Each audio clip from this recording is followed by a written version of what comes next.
مساء الخير يا جماعة، عاملين ايه؟ يا رب تكونوا بخير. اهلا بكم في فيديو جديد من قناة مصر جميلة، ولسه مكملين النهاردة اخر جزء اللي هو الجزء الرابع عن اسعار الشقق والفيلات في منطقة الامن العام.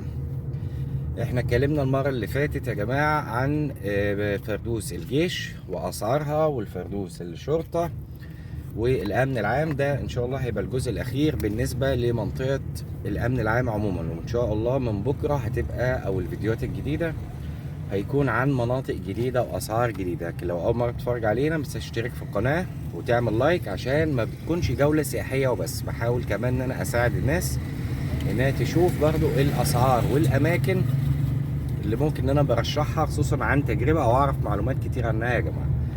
احنا دلوقتي في الفردوس الشرطي، تمام. احنا اتكلمنا عن الاسعار وهي دي العمارات على اليمين. هندخل على الامن العام.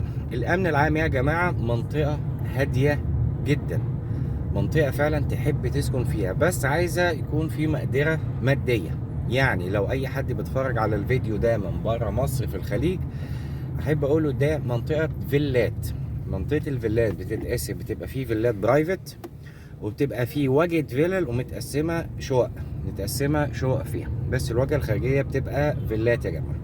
هندخل عليها، لكن انا حبيت ان انا اقول لكم في الاول كده يعني مقدمة بسيطة، واول ما ادخل جوه الامن العام هقول لكم بالظبط الاسعار، التفاصيل، اللي على المحارة بكام، المتشطبة بكام. بس يا جماعه ما تنسوش تشتركوا في القناه، لان فعلا انا بتعب في تقديم المحتوى ده عشان اساعد كل الناس، ما تبقاش جوله سياحيه وبس وخلاص، لا.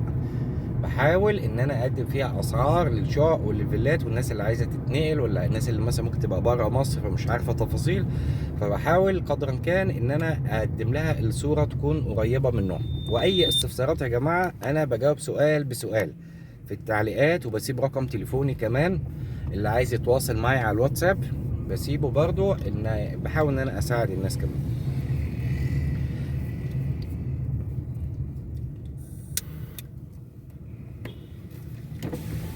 حاليا احنا داخلين على بوابة الامن العام، اسمها فيلات حدائق الفردوس. فيلات حدائق الفردوس، وهنا الجزء ده اسمه فيلات الامن العام. المنطقة دي اسمها الامن العام. نهاية السور ده يا جماعة هندخل يمين. اول حاجة هنا الدخول للملاك. في الكومباوند هنا الدخول للملاك بيبقى فيه امن سيكيورتي زي ما احنا شايفين، وبوابة الكترونية بتفتح من خلالها. ادي بوابة الكترونية دي بتبقى خاصة فقط للملاك، بيبقى فيه باص يعني بيكون على ازاز السيارة، ازاز العربية، وهي دي هجيب لكم عشان تشوفوها على اليمين، وبرضه هقرب منها. دي واجهة الفيلات يا جماعة. طيب هنا الاسعار ايه؟ نبتدي الاسعار لشقة داخل فيلا او الواجهة بتاعتها فيلا بتبتدي من 1,600,000 على المحارة. الأسعار ارتفعت جدا، ولسه هترتفع كمان بعد التعويم الجديد اللي هيتم، يعني ربنا يستر الأيام الهبل اللي احنا فيها دي. الشقة هنا يعني مثلا فيلا زي اللي قدامنا دي، لو مثلا فيها شقة مساحتها 150 أو 200 متر، غالبا بتبقى 200 متر، تبقى حدود 1,600,000 مش متشطبة على الطوب الأحمر. طيب لو متشطبة ستارت من 1,800,000 ل2 مليون، ل2 مليون و100 كمان.